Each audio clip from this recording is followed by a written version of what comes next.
भक्तों, गरुड़ पुराण में एक ऐसा रहस्य बताया गया है जिसे सुनकर बड़े बड़े विद्वान भी चौंक जाते हैं।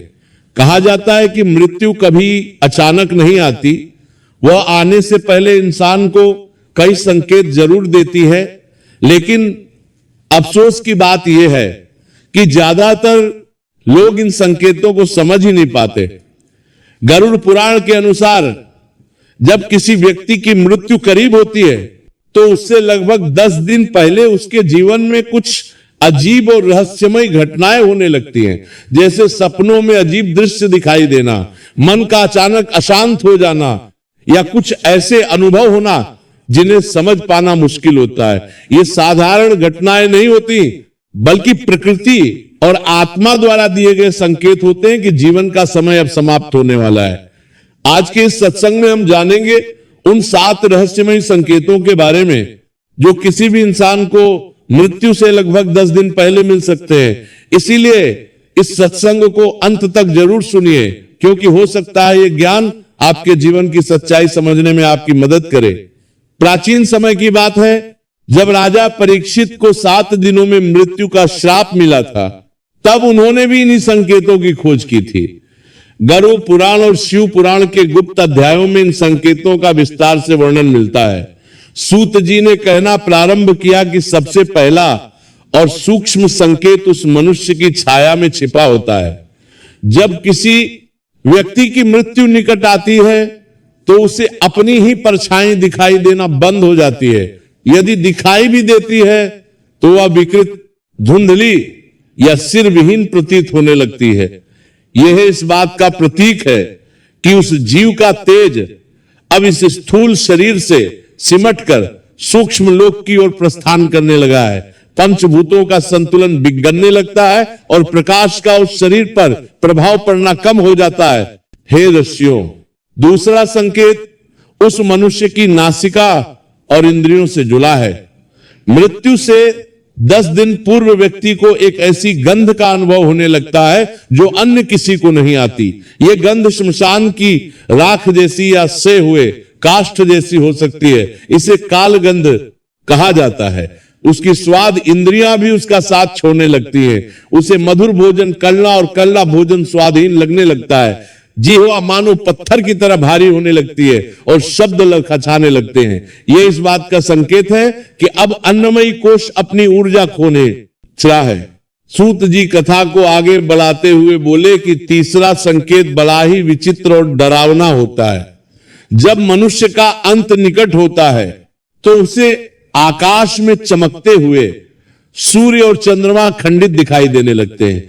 उसे दिन के उजाले में भी तारों का आभास होने लगता है और रात्रि के अंधकार में उसे चारों ओर एक धुंधला सा प्रकाश या नीली अग्नि की लपटें दिखाई देने लगती हैं।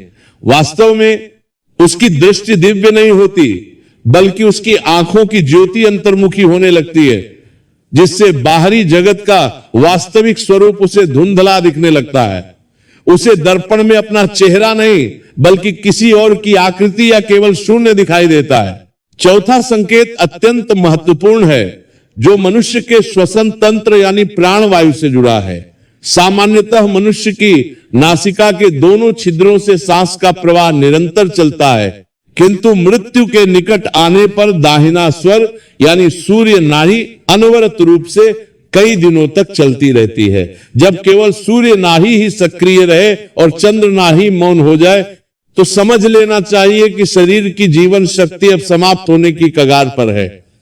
शरीर के भीतर की ऊष्मा धीरे धीरे बनने लगती है और व्यक्ति को अत्यधिक प्यास लगती है, जिसे निर्वाण की प्यास कहा जाता है। वह कितना भी जल पी ले उसकी तृप्ति नहीं होती, क्योंकि उसका कंठ अब उस लोक के जल की प्रतीक्षा कर रहा होता है जहां से कोई लौटकर नहीं आता। ऋषिगण मंत्रमुग्ध होकर सुन रहे थे। सूत जी ने कहा कि 5वां संकेत स्वप्न लोक से आता है।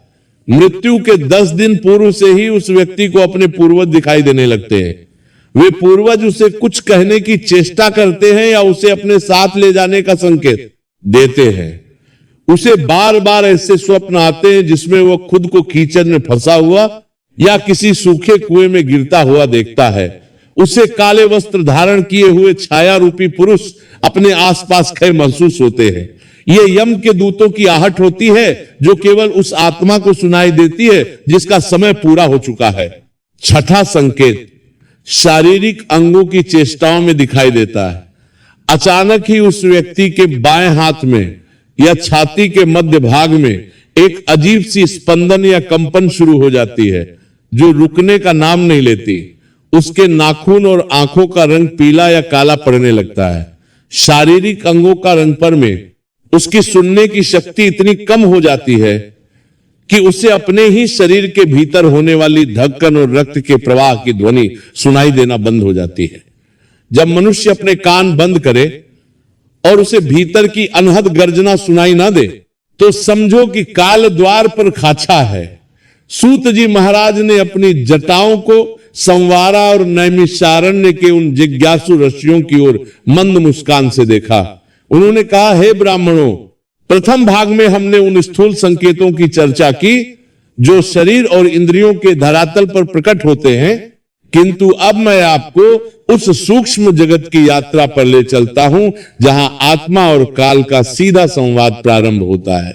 मृत्यु के 10 दिन पूर्व केवल शरीर ही नहीं बदलता बल्कि मनुष्य का आभामंडल यानी उसका आभामंडल भी अपना रंग बदलने लगता है। सामान्यतः जीवित मनुष्य का आभामंडल ज्योतिर्मय और श्वेत या पीला होता है, किंतु काल के प्रभाव से वह धुंधला, मटमैला और अंततः कृष्ण वर्ण का होने लगता है।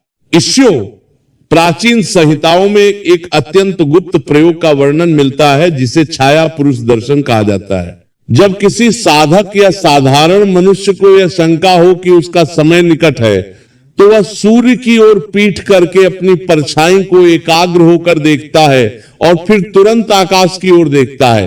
यदि उसे आकाश में अपनी परछाई का सिर कटा हुआ दिखाई दे तो यह निश्चित संकेत है कि अगले 10 से 15 दिनों के भीतर उसके प्राण पखेरु ऊं जाएंगे।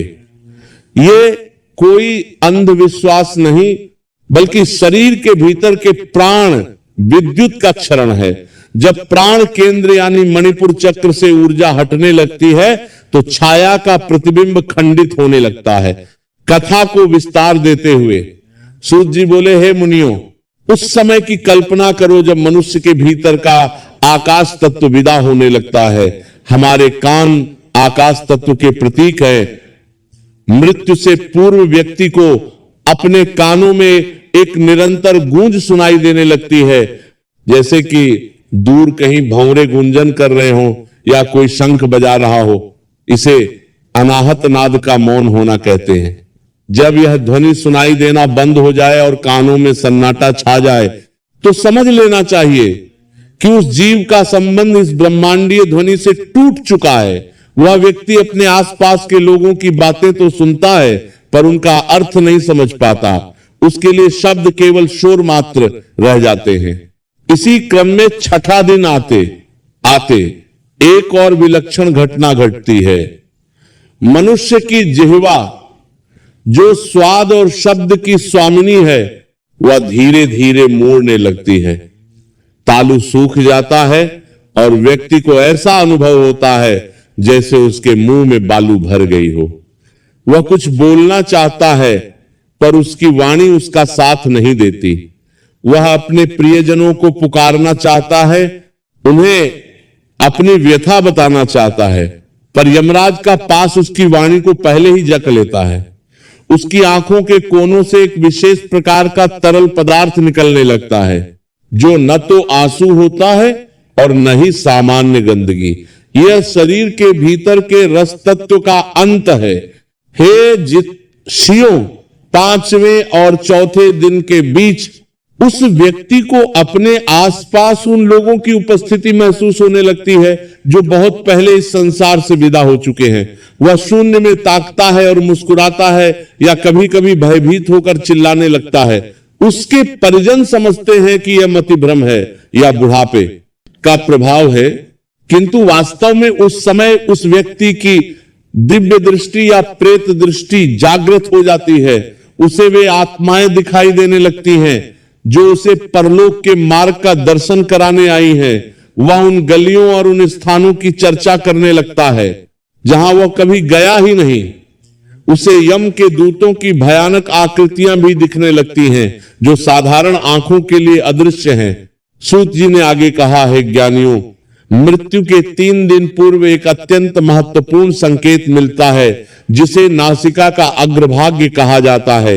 यदि कोई व्यक्ति अपनी आंखों से अपनी नाक की नोक को देखना चाहे और उसे वह दिखाई न दे, तो यह इस बात का प्रमाण है कि उसकी दृष्टि अब परा लौकिक हो चुकी है। उसकी आंखों की पुतलियां ऊपर की ओर चढ़ने लगती हैं। इस अवस्था में उसे दिन में भी जुगनू चमकते हुए दिखते हैं। उसे लगता है कि चारों ओर धुआं भरा हुआ है या अग्नि की लपटें उसे घेरे हुए हैं। यह वास्तव में उसके भीतर की जठराग्नि का बुझना है। जब शरीर की आंतरिक अग्नि शांत होने लगती है, तो बाहर की हर वस्तु उसे शीतल या अत्यधिक तप्त लगने लगती है। ऋषियों ने पूछा, है सूत जी, क्या उस समय मनुष्य को अपनी भूलों का ज्ञान होता है? सूत जी बोले, अवश्य। मृत्यु के 2 दिन पूर्व मनुष्य के सामने उसके पूरे जीवन की एक चलचित्र की भांति झांकी चलने लगती है। उसने बचपन से लेकर अब तक जो भी पुण्य किए, जो भी पाप किए, वे सब उसकी बंद आंखों के सामने सजीव हो उठते। उस समय वह पश्चाताप की अग्नि में जलता है।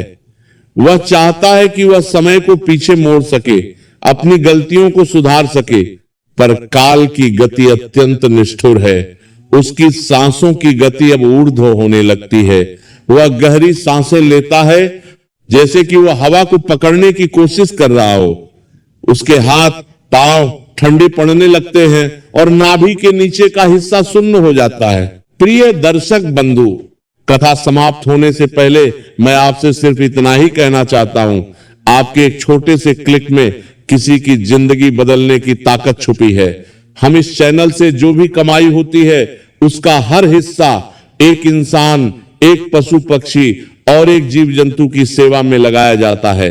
जब आप सब्सक्राइब करते हैं, आप सिर्फ एक बटन नहीं दबाते, आप एक भूखे को भोजन देते हैं, एक घायल पक्षी का इलाज करवाते हैं, एक असहाय जीव को नई सांस देते हैं। शायद आप सोचे मेरे एक सब्सक्राइब से क्या होगा, तो मैं दिल से कहता हूं, आपके एक सब्सक्राइब से एक जिंदगी मुस्कुराती है।